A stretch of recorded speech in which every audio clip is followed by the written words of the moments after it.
Hey, it's Kaylee. You know me as the Parts Girl, and I work here at PartsEdge.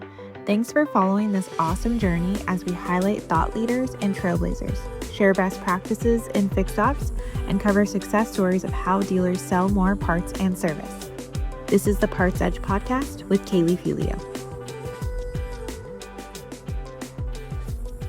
This is the PartsEdge podcast. Welcome. We've got Christian. I'm not even going to say your last name because I can't say it. And then we got Cliff. So they are with the Chris Collins group and also the host of the Parts Hold podcast. Do you guys have other podcasts you're host of, or is that the main one you guys do? The other podcast that we do is called Service Driver Evolution. That's right. And our boss, Chris Collins, hosts that, and then I co-host that. You co-host that one. Cool. But Parts Hold is my favorite because I've been on it all the time. You guys are You're the most tenured guest on that podcast. because I bug you guys. I'm like, hey guys, can I join? You guys are fun. I always want to talk to you. So, all right. So just give everyone just a quick intro who you are, and then we'll get right into it. I'll start with Christian because you're next to me.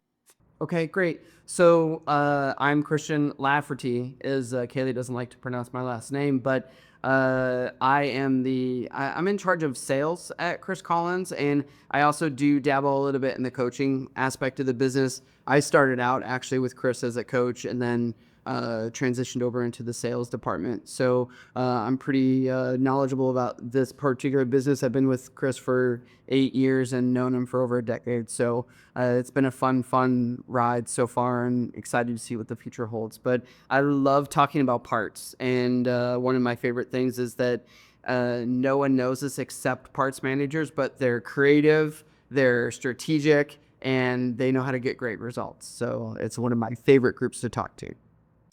So I'm Cliff Honeycutt. I've been with Chris Collins for 5 years. In dog years, that comes out to be 12 with all the travel that's involved in it. So I am a coach out in the field most of the time and do some parts coaching as well as service coaching. Spent probably half and half of my career in parts and then half in service as well. And love every aspect of it. And probably I'm going to piggyback on Christian's thing with parts managers. I think there's some really talented guys back in parts that haven't taken the opportunity to step out and do some other things. Ooh, okay. So I have questions because you said half and half. So I'm assuming you liked both being on service and parts. What about parts did you like the most, and what about service did you like the most, or what was okay, I'll start with that. I Yeah. have so many questions. So good question. I think with the parts thing, one, it's where I started. So I was 18 years old when I started in parts. So that in and of itself, like that's kind of your foundation of what you know. I think they're a hub and a centerpiece of it, and I think that no one treats it as a business. So so those things are kind of what intrigued me about it, and my approach to it was a little bit different. And some of the things that we did early on are probably more things now that people are trying to get into. So that's that. I enjoy the inventory aspect of it. I guess as crazy as that is, like I just enjoyed being in the parts warehouse. Like as weird as that is one of my favorite things. In the service side of it, these are not going to be typical answers. I enjoy the people. I enjoy Wow. the customers, because Yeah. it's you're dealing with a lot more customers and more customer facing, and so I probably enjoy that aspect of it.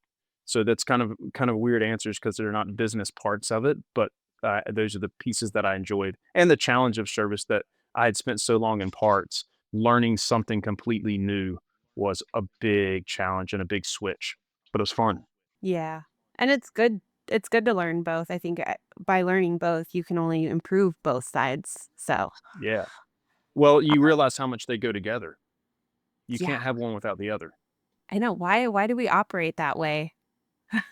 Like, why is it It's such a very true. battle sometimes? Oh, Yeah. this little thing called tribal knowledge. We just follow it and do the same thing that the people that were in the business 800 years ago did. Yeah. Yep. That's very true. That is so true.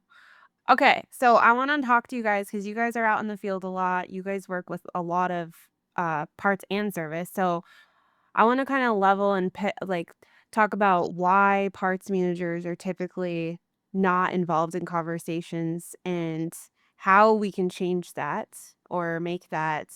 Because sometimes people will tell me, well, they don't want to be involved. They're like, why am I here? Kind of thing. It's how we flip that. Oh man, do you want to go first, Christian, or do you want me to go first? I want Yeah, Krishna I'll, to I'll go talk. first. So I think that the real thing, and this is something that we're trying to learn internally as well, because I would say that over the last 2 years in our company, we've really made a push for parts to be just involved, and we actually have kind of transitioned into our training platform is called one of our classes that's the most popular is called Parts and Service Between Two Fires, where the punchline of the joke really is that parts and service are way better together. And the industry, we talk a lot about fixed absorption. That's not service absorption, that's not parts absorption. It's the two together. And the responsibility of fixed operations is to essentially shoulder the expense plus so that you have flexibility on the variable side to control your market and dominate your market and take a deal that nobody else would if you want to. And I think that parts managers play such an integral role in that. But I think that the average general manager, they're frightened of service because they've never done it before, but they wouldn't even know where to start when it comes to parts. So they've always just kind of let the parts manager do their thing. What they don't know is that the parts managers are doing their thing at a very high level. They just don't have that kind of like typical alpha car business ego where they're taking like standing up from the mountaintop. They just do a really, really good job. They do a really good job managing their teams and their mentors, and then they kind of go home at the end of the day. Like they're not sitting there bragging about what they're doing. And I think that's probably why they haven't come to the forefront. But I would tell you, and I think Cliff has experienced this too, is when we do actively include them, they might push back a little bit at first, but they end up coming with just really, really great ideas. And it's kind of fun to pick their brain because the way that they see the other departments is really valuable too. Yeah. Oh my gosh, that's a great point. And I would think the other thing too, by bringing them in the conversation, service is giving them input as well on parts so that they're able to, because they can see things differently as well. And then parts is seeing things differently in service. So it's like working together. So that's a great point. Well, I agree with all that. I think Christian touched on something early on. So there's this whole thing that it's a tribal knowledge and it's been passed down from multiple generations. But I I might would have like been to, wrong with the 800-year thing, Cliff. and well, you might be close. Um, but it is we set up these silos in the dealership, and we call them departments, but we treat them as silos. And then what happens? Well, let me try to flip that for just a second. What I would challenge you on, or challenge everyone on, is to create their own tribe within their store that's everyone's involved in it. Uh, call it a church, call it a tribe, like call it whatever you want to. And so um, that's where the thing starts coming together. For so long, parts has been pushed aside, and so they have secluded themselves and like tucked themselves back into a cave in a sense and got away from it. My thing is that most of the time when you give a parts manager or parts personnel an opportunity and a platform, that's where they shine. But we haven't given them a platform and we haven't given them an opportunity because nobody's talking about it. Like it doesn't seem fun and it doesn't seem whatever. But if you get those guys involved in it, like they're super talented, super knowledgeable, and they've got great ideas. They've just been pushed aside for so long. But if we give them a platform and set them up, that's at least what we found really in the last couple years is we include them and set them up and give them that platform, they really, really shine. Cliff, in your tribe, would you require everyone in the tribe to get matching tattoos? Matching haircuts, maybe not matching tattoos. And we would all get matching flip flops. Flip flop. Definitely matching flip flops. Are you in the parts department right now for the people that can't see? You have the I'm fine above. girl behind him. Yeah, yeah. I'm actually above. You're above. Um, Okay. It looks yeah, like you're yeah. I'm above the below, bars. like you're in a dungeon or something, because there's brick. No, no, no. It really No, does look like a parts department. it does. It Yeah, does. you need Yeah, a it's fire funny. hydrant in the parts department. I should have set up some stuff. The desk that I'm sitting at's got a lot of stuff on. I could turn it around and or turn the camera around and set it up to where it looks like it's more of a parts department. So, okay, I wanna ask too, what do you guys think that GMs, because I mean, you guys talk to GMs and dealers all the time, right? So, what do you think they misunderstand about the parts department, and why do you think they don't treat it or look at it? I know, of course, it's like because they don't really understand, but how can we what should they be looking at to really understand? Yeah, I would love to go first on that one. They don't see it as a sales aspect. They don't see the parts people as salesmen, but they are salespeople. Whether it's a wholesale aspect or whether it's online or whether it's the technicians in some ways, they don't treat them as salespeople and they don't see them as salespeople. Once they start seeing them as salespeople, that changes their whole narrative, and that's something that they can understand and identify with. In many ways, parts is really scary to them because they go back there and there's just stuff everywhere and they don't understand the system. Most parts managers have really good systems, and so if they jumped in there and start asking questions, um, man, I would get some parts managers turned against me if I suggested that GMs go back there and do bin counts. But whew, that might create a mutiny. But if I'm a GM and I were going back there and I wanted to learn something, the kind of the first place that I would start would be like, hey, I want to do a bin count. I want to understand this thing. I want to help you with the perpetual inventory, like whatever that looks like. But the reason that they don't go back there and get involved and they don't ask questions is because they don't see it as a sales minded or a sales maybe a foundation. Yeah, they don't see it, well, they don't see it as them selling anything, but they can, if they want to. But most parts managers, in some ways, treat it as a fulfillment center. Yeah, because if you think about it, I guess if a GM like, through the GM's lens, is like, well, they're not really selling the parts because they're just fulfilling the order of what we need or what the job needs, but, it's absolutely sales, Yeah, especially so if you think have about wholesale. this is a super abstract way of looking at it, but does you gotta ask yourself, does Amazon sell anything, or do they fulfill orders? Oh my gosh, that's a great they're Both can selling. be true. Yeah, Yes, both can be but true, they're yeah. also fulfilling orders, so they're both true. And so if they look at their parts department through that lens, it changes the whole viewpoint of it. But instead, we lock it in and don't look at it as such. And we treat it as this place that's just a necessary evil. Yeah, a Mhm. warehouse. A warehouse, yeah. Yes. Yeah. Yep. That's a really good point. I like the Amazon thing because there is a sales page to the parts department. Yeah.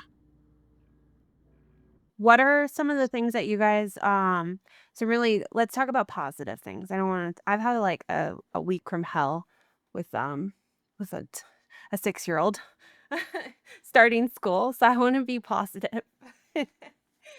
So what are some positive things that you guys are seeing with some of the stores you're working with that are just kind of like um just not off the wall, but, like, amazing. You're like, "Oh my gosh, they're just killing it, they're doing great." I mean, most of the time you guys are probably coming in because you're really solving a lot of problems, right?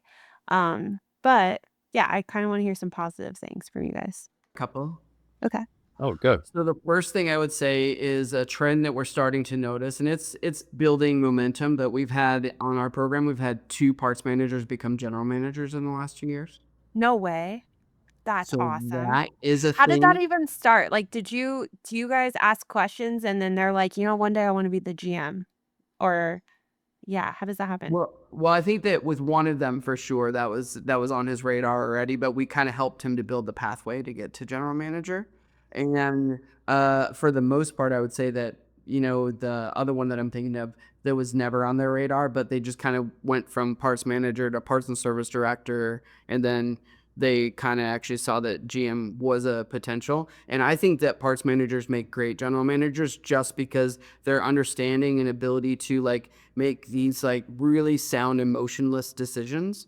Parts managers are better than any other managers in any department, I believe, at doing that kind of thing which when you're going to run an entire dealership, consistency and like logic and all those things make so much of a difference in terms of how you can run a dealership and what you want to do in the dealership world. If you're running the whole thing, what you want is predictable growth, right? You don't want the roller coaster that happens in a lot of stores where it's up and down and up and down. And you think about the best parts managers, they're consistent whether we're selling a lot of cars or not selling a lot of cars. They do this great job of like inputting, more wholesale or more front counter sales when they're having an off service month. They like get it that there's a trajectory that's to be done. So I predict that that trend is going to continue to improve. And I encourage any parts manager that thinks that they've got an aspiration to grow. The position of GM is not too high an aspiration. Yeah, I Was love that good that news? trend. Sorry, go ahead.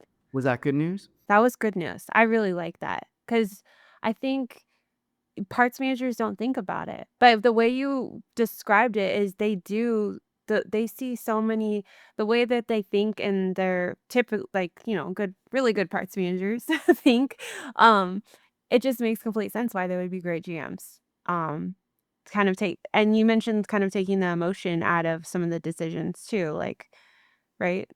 Did I hear that right? You So heard that exactly right. you're saying parts managers have no emotion? Not that they don't have I know, emotion, but just that they control it. I mean, Cliff is he has no emotion at all. He's a little bit robotic, but no, Zero. zero emotion.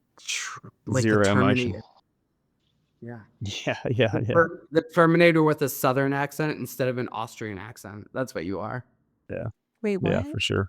Oh, that makes sense. I'm so sorry, Kaylee. He and I have known each other for way too long. Are you going to tell the story about this week and your 6-year-old going to school? Oh gosh. I don't know. I think I need therapy or I need some good I need to go to like parenting classes. I don't So, so was this the first time sending your baby off? No, so this is going into 1st grade, but, it's just been back to back, just I understand going back to school, there's, more structure, they're tired, all these things, but, I'm trying to teach her or be a parent in, like, how to process the emotions and not, like, lose her shit, but, yeah, just she had a bad morning, so I took away playtime after school with a friend. So she forgot and thought she could get her way. So she asked, freaked out, and like basically would not come home. That was the first day. And then the next day, freaked out about her outfit wasn't working right and she didn't want to wear what it was. I don't even know. So that's why I'm like, oh my gosh, she's 6 years old and I'm dealing with her not liking her hair and her outfit and so nothing's working. And so yeah, I don't know. So that's That kind you of what make I've dealt it with sound all like she's 16 years old. 16? Oh, thank Like you. that's a lot going on there. Yeah. Well, kudos to you as a parent for sticking to your guns. Because you know how many parents give in? And when I say how many, I mean I oftentimes have I've given in. given. Yeah. And but holding your guns is teaching the lesson. I have So to, yeah. yeah, so maybe it's not as bad a week because it was an opportunity for you to teach her something. That's a good point. Thank you. I feel like this is therapy right now. So it's an opportunity to teach her and that I'm not budging, but it's also reminding me that I have probably someone that will become sales because she does not give up. She every single day she thinks that I'm going to let her have a play date and I'm like, "No, I told you. You lost that privilege. It's not happening." Yep, and she's gonna try to negotiate and give it, but she's gonna learn so much when you stick to your guns, right? So it is what it is, and then she in her life will become resolute at an older age. Yeah. I don't know that Therapy. I have a very big, opinion of all this. Um, just kidding. I've got 3 of my own. But what I would tell you Good. is, I thought so. I stuck to my guns with my boys way more than I did with my daughter. Mm, That is fact. She's the apple of his eye. Um, yeah. Is she she's 100%. younger? also Is she the youngest too? She's the yeah. baby, yeah. Mhm. Oh, no. And she's Yeah, super so smart, and she knows how to manipulate Cliff. Like, all of the things, all the stereotypes about the youngest and the youngest being a little girl, she hits it so well. But Yeah, she's a really good all of kid. that's true. Oh, But true. the boys would tell you that they probably would tell you I abused them and that I was hard on them, like, in some ways. But I think the thing that I would encourage you on is that season lasts for such a short amount of time, and you get on the backside of it or ahead of it or whatever, however you want to look at it, and you look back on it, and yeah, it's just hard. It's hard to look Yeah. back and see how quick it went away. Like, really, really, because everybody says Mm. that to you when you're younger, like, "Hey, enjoy the time while it lasts, because it doesn't last long." And you're like, "Yeah, whatever, that's old people talk." And then you're on the other side of it, and you're like, "Oh my gosh, it's really not Yeah. old people talk, like, it How really are they literally grown? happened." Yeah. Yeah, I especially know. my boys live away from me now, I mean, hours Oh. away. The closest one's 5. What? Um, I eh, mean, they wanna be so hours that's away. It sounds like you were mean to them. yeah, that could very well be true. That might have been what they're doing is like they just couldn't wait to get away. Uh, but yeah, anyway, it's super interesting. But yeah, I get it. It's terrible when it lasts, or while it lasts, or Thanks for while the But you're in the midst motivation, of it. guys. Yeah. to segue this though, how often do you guys kind of run into that parallel between like whether it's parts or service or any other part of the dealership or just kind of like being in charge of other employees? Like how much parallel is there between parenting and being in charge of people? It's insane how similar it is. It's insane. It's crazy. I think parenting books and, like, I think it all boils down to like, the way we think and, personalities and just understanding, um, all the things. It's very interesting. I wish I would've went to school for that. I mean, obviously, I don't have to go to school to learn, but, like, I wish I could be like, "I went to school for this, and I understand." Because It's sometimes I very don't. much it's very similar in the sense that, so setting up boundaries, so just hear me out on Mm. this. Mhm. Setting up boundaries on the parenting is very, very similar to setting up boundaries for your team and for the management. At the same time, most parts managers set up good boundaries within their parts department and inventories and those sorts of things. Often, they don't translate over into the managing of employees, which Mm. I would argue doesn't translate over to the home. Or the other could be true where they're really hard at home and they're super soft at work. Um, but all those things are true. Like if you set up structure at home, you can set up structure at work. You can set up structure, manage your inventory. And I would piggyback off of Christian's thing. If there's tons of parts managers out there, young ones especially, like dream big of what your aspirations are to be in this business. Like the sky's the limit of whatever you want to do, uh, and you can make your choice on it. So Absolutely. I mean, anyway, yeah. the sky's the limit in this industry. It's amazing how many opportunities there are, and you'll just get hired off the street. Like, you could just walk so they'll hire anyone, guys, so just do it. Yeah. Yeah, the currency is your ability to work hard and produce results. Like, I love that part about the car business. I'm I so do too. grateful for this industry.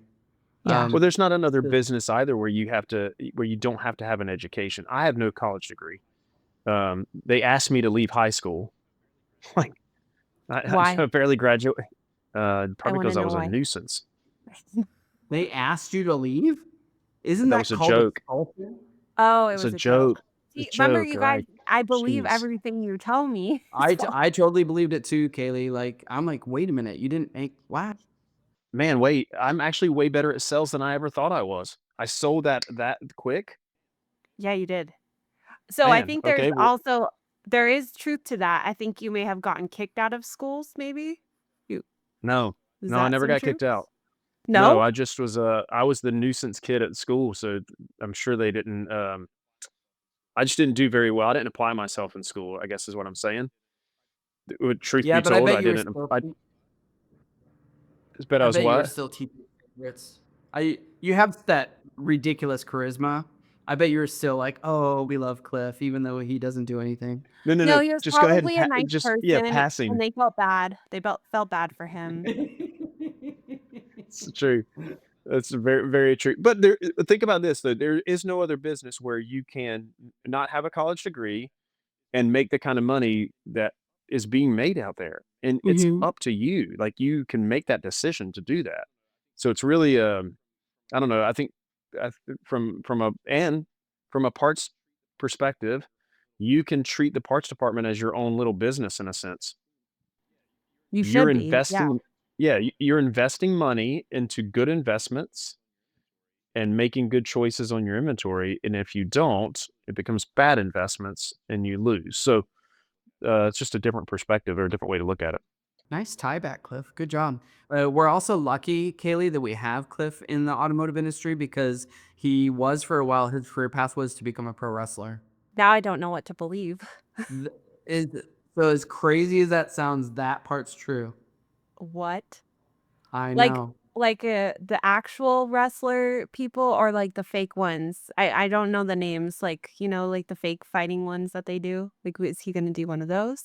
Well, they're not real fighting, but or Yeah, He yeah, would yeah. We be did. honest, it's not as fake as everybody thinks. That's true. Yeah, my brother and I did a little bit of professional wrestling in the '90s. Now, in our defense, we didn't think for a second that we would be the next Hulk Hogan or whatever. We just did it for the fun of it. Um, are there videos but out there? no way. Like, no, thankfully, there's not. There's a handful of pictures that are tucked away in a special little place. Um, but there's no, there's probably, well, maybe there might be video out there. We did do television tapings, but that was when they had like public access television. So it's just, it was a fun time. If you ask my wife, it was not a fun time. she, It's because you she got did paid not thirty love it. dollars your arm. Huh? What's that? It's because you got paid $30 to break your arm. Yeah, she didn't necessarily love it. Uh, and a portion of it we were dating. Um, but she would come to all the shows and travel with us. So super funny. Oh, we learned a fun fact about Cliff. So we saved him from wrestling, or you guys saved him and pulled him in to your guys's. Yeah. Okay, so I want to talk about kind of like what are you guys seeing in the industry? Some of the latest news. There's so much stuff going on with the news and following. One of the ones that I've been following closely, I know Amazon's been kind of in the headlines a little bit with used cars. So if you guys followed that a little bit, I don't want to ask you questions if you guys haven't or don't have an opinion, but I find it kind of interesting um, where they're going and what they're doing. I got an opinion of that. What's your opinion? So Amazon is also doing some new car sales. Oh, yes, with Hyundai, right? And Yeah. Yep. yeah. So tying into just what we're all talking about, what's the one area that they haven't really, um, they still can't get some of the new parts. So Yeah. if you look at it from that means, and why make them the enemy? No way. Yeah, exactly. They already do it so well. So why would we go against it? Us consumers, they've made it so easy to buy anything. So why are we gonna flip that and change that and go against it? That's a Yeah. good So I point. would, if I were, some of the super successful stores that I know are selling stuff on Amazon and looking to use it as a tool instead of fighting against it because they've realized that So nobody like they've realized like they don't have to lose out on it. They can win if they make that a pathway to sell their parts. so the ones that are doing it successfully, what are some of the key things you're seeing that make it successful for them? One of them is finding a niche area in which to do it. And so some of them, a couple that I think of, are doing maybe some focusing on more accessory type stuff, and using that area. The other aspect of that is probably the thing that Amazon does the best is making accessibility and shipping and returns very, very easy. All three of those things they make doing business very, very easy. honestly, I don't know if the stuff that I buy on Amazon is any cheaper than where I buy it in a store or where I would buy it in a store. I just choose to go to Amazon because I know that I can get it to my home.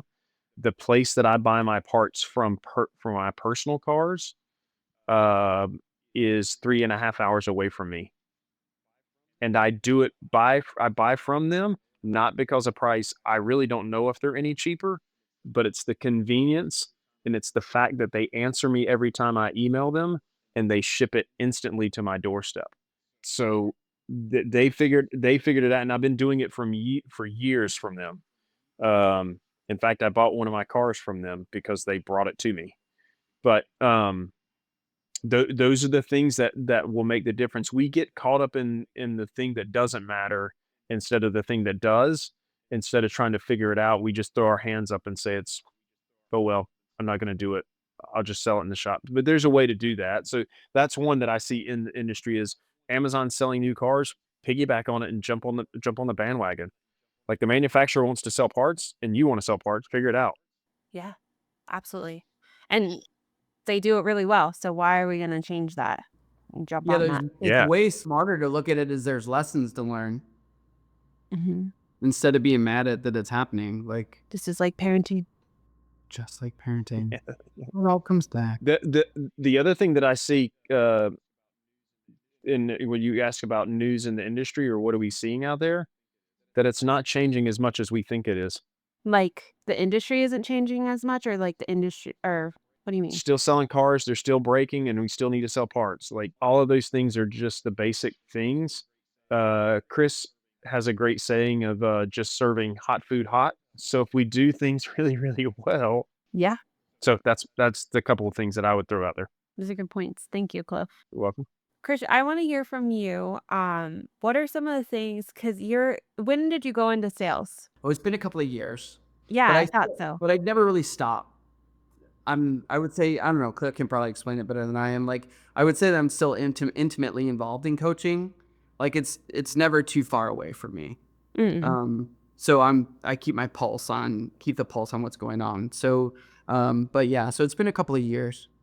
Yeah, how has it been going? What are some of the things that you are loving about it? And I'm just asking kinda selfishly because 'cause I'm in sales, of course, so Yeah, so so the one really cool thing about this time right now, and I think that it's very cyclical, but like anytime there is turmoil, whether it's in the economy or in politics or in sales, um, every time that happens, fixed ops is such a great it's a great balance. So I've never had it where there wasn't some sort of crazy thing happening in the outside world that fixed ops doesn't actually end up getting more attention, get better, everything like that. And we're going through one of those right now that I don't know that I've ever had more people reach out to us and ask us about fixed operations than they have in the last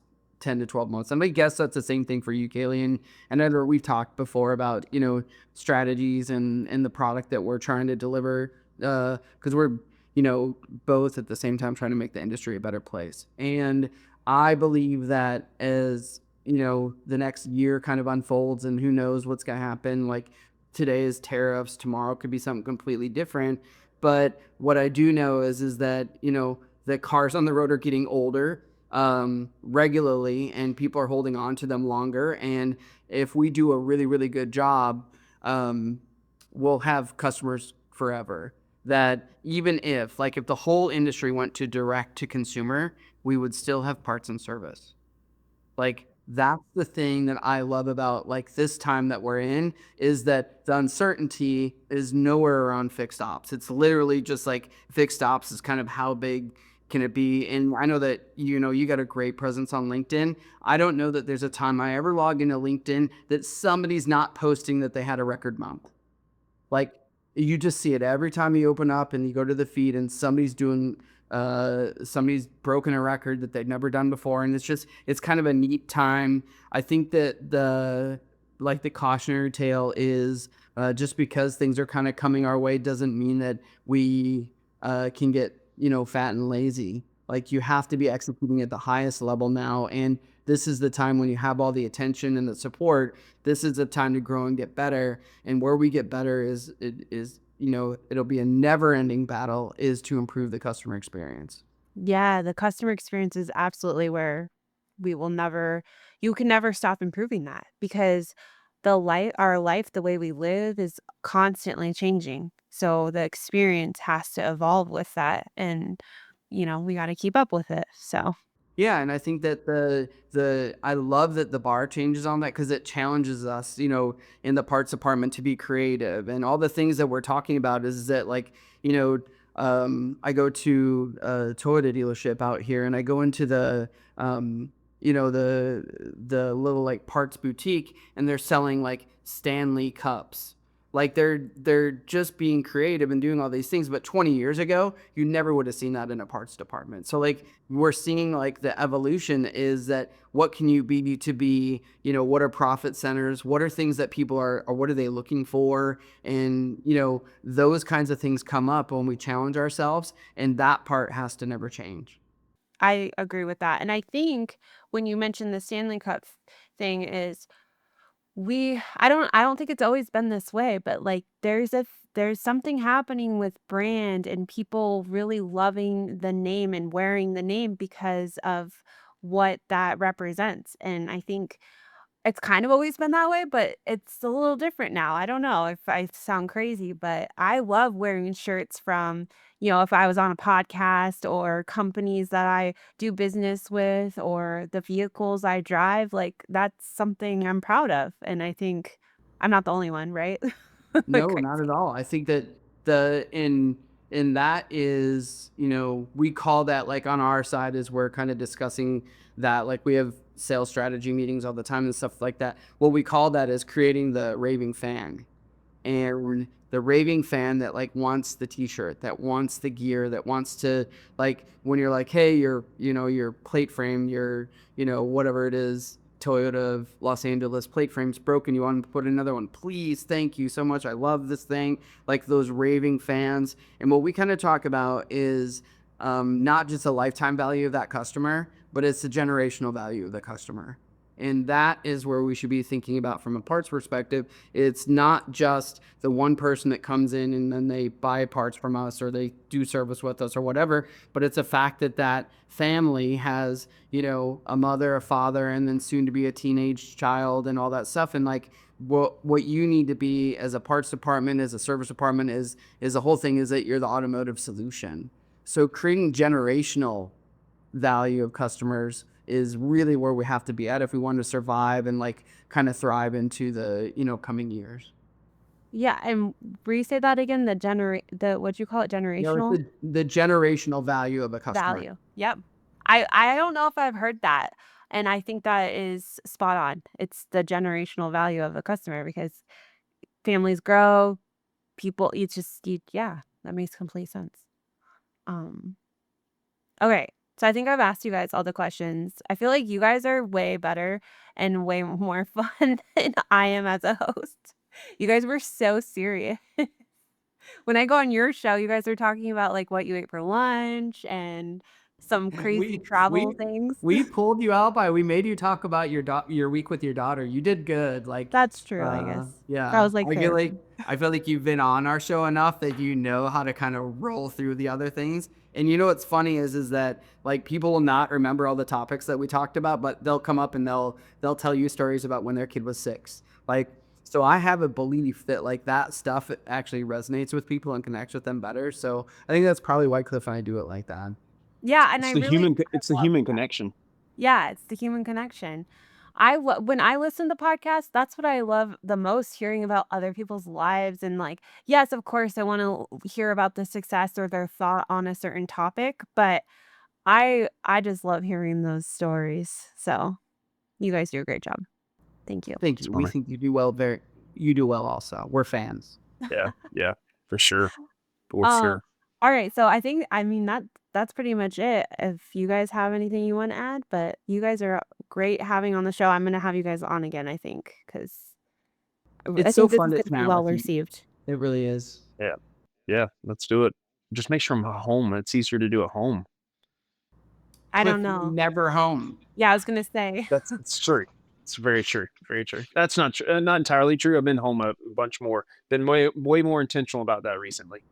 So That's a Uh, good yeah. thing, that's yeah. fair. I don't know. If Um, you ask my wife, it might be. It might not be. You guys aren't she's used ready to to get being you back on the road more. she's gonna I be like, don't. "Can Yeah. you Yeah. leave?" I It's don't Yes. believe that Yes. first. I don't believe that for a second. No, No, she wouldn't. I would. I'm so mean. No, I'm like, I love being home and, but I love having space. Like, I love my own time. So, yeah. I do actually, you know what? I have some fun questions. I forgot. I wanted Ask to him. ask you guys. So you guys have time, right? Yeah, we have a few more minutes. I mean, the podcast is going longer, but that's okay. I'm interviewing 2 people. Um, all right. So what what would you like if you guys were working in a dealership today, what is the worst job? Like the hardest job, not the worst job, but like who has the hardest job? And you have to pick one. Salespeople They have the hardest job? didn't. Yeah, Christian didn't think I was going to go salespeople. I I did didn't think you not. were either. Do you want me to tell you why? Well, of course. Because everybody does this. I want this car at that price. Yeah. That would be hard. That's the and the inventories are not there, and Mhm. the prices of used cars are skyrocketing. So I think currently, right now, salespeople have the most difficult job, I could see that. or yeah, Yeah. challenging. Maybe a better way Challenging. to say it. Yeah. Okay. Then I also think I'm going to throw a curveball on this because for years and years and years, I've always said that I thought service advisor was the hardest job in the dealership. But I'm really starting to lead towards, I think being a master technician is the hardest job in the dealership. Oh, Oh. good Yeah, one. that's a great point because of how the vehicles have changed and yeah.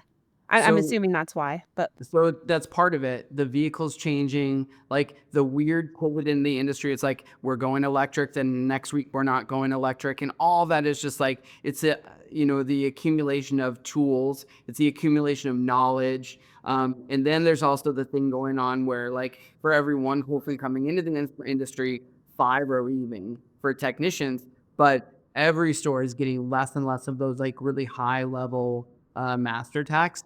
And when that happens, the person leaves, the stress just keeps getting added to that one poor person that's kind of dedicated their life to working on cars.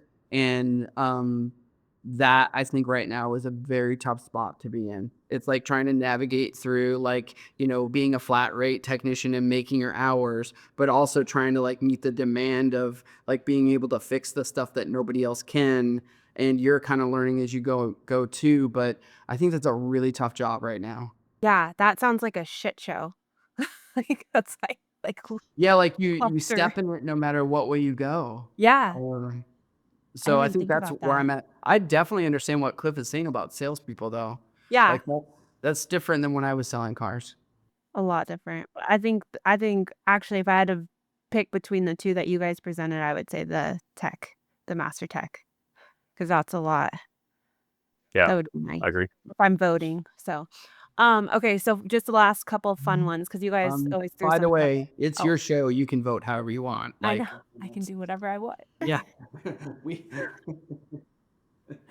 Well, actually, I feel like I know the answer to this because it's about hidden talent. Like, do you guys have a hidden talent that most people don't know about you? Because Cliff was a wrestler at one point, trying to be who's the I don't guy? think that's my hit. I don't know that's my hidden talent. Okay, what's your hidden talent then? I mean, I don't know that I have a. I don't know if I have a hidden talent. What's like a But are you weird, like saying more? Are you something, something that you're something like really good obscure? at? Like, it's not it's just something. I mean, I'm trying to think of it for myself because I don't even think I'm like just I something I think weird the that pro you're wrestling good at. thing is it's a very interesting fun fact about you, Cliff. Which Oh, one? it is for The sure. fact that he used to be a pro wrestler is a super cool fun fact, but I Yeah. don't know that it's your hidden talent. There's a No. couple of things that you do really well that I think might trump the Actually, answer it wrestling for thing. each other. Christian, you're gonna answer what's Cliff. Oh, Yeah. it's like a newlywed game. Yep. Yeah, so okay, that's great. I So can I I was can get telling you Cliff's magic power, or like kind of untold thing, is that he can walk into almost anyone, whether it's an owner of a dealership, a service manager, a technician, a parts manager, and he can look them in the eyes and he can compassionately tell them the truth, even if it's the worst possible truth, and they absorb it. Like, you would never guess that, but he's got a gift for that. That's awesome. That's a good talent to have. So Christians would be his ability to be like this is multiple faceted. So his ability to be super firm when he's giving you coaching or feedback or challenging you on anything, but at the same time being so genuine that you receive it in such a way that it doesn't feel like anything negative because it's not intended that way 98% of the time. And at the same time being super firm is he's super supportive of everything. Like those the so think so go back to what we said at the beginning about child rearing. Super firm in everything that expectations, but super loving and super gentle in his compassion Delivery. and ability to bring you up or tear you down in a sense. I think that's a super negative way to say it. Then I don't Yeah, mean it you're like, negative at all. But he this, brings the people up, but can tear them down nicely in yeah, in yeah. a motivating way. Yeah. He'll coach you to a level, and then he always brings you back up. So I can tell you how we used to say it years ago, and this makes it negative, but this is not about Christian. But we would say, take him off at the knees and then pick him back up and rebuild him.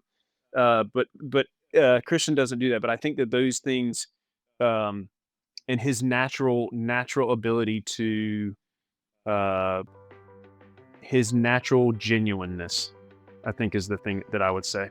His super talent. Pretty cute, Clifton. Yeah. superpower. That's Yeah. really sweet. Aw. Yeah. Yeah. I feel like that was What's that? good therapy, guys. It's like Yeah. we had a couple of therapy sessions today. That's pretty awesome.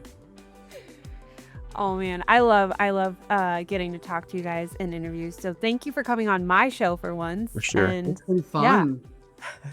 You do good work here. thank you.